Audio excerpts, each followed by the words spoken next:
எடப்பாடி பேசியிருக்காருங்கிறப்போ இன்றைக்கி பேசுனது சரி, அவருடைய ஆட்சி காலத்திலையும் பல கோவில் சொத்துக்கள் கோயில்கள் பணத்தை எடுத்து வேறு வேலை செஞ்சுருக்காங்க.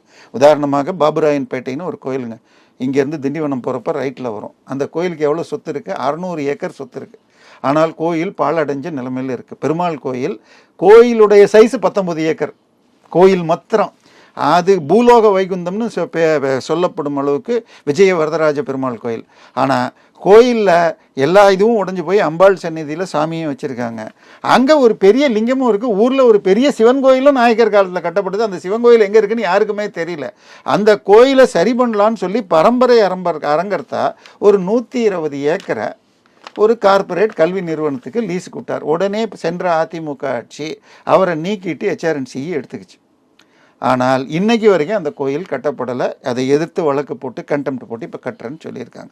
ஸோ இந்த ரெண்டு, அதாவது கோயிலை தன்னுடைய செலவுக்காக இது கட்டுமானம் கட்டினா 30% நேரடியாக அமைச்சருக்கு கட்டிங் போகுதுங்கிறாங்க. இன்னொரு 25% அதிகாரிகள் எடுக்கிறாங்க.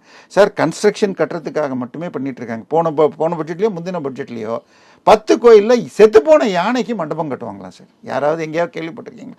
இந்த மாதிரி பண்ணுறாங்க. ஸோ இவர்களுடைய நோக்கம்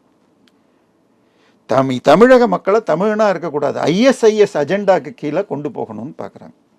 RSSங்கிற பேரை சொல்லி மக்களை மிரட்டிட்டு ISIS அஜெண்டாக்குள்ளே கொண்டு போகிறாங்க.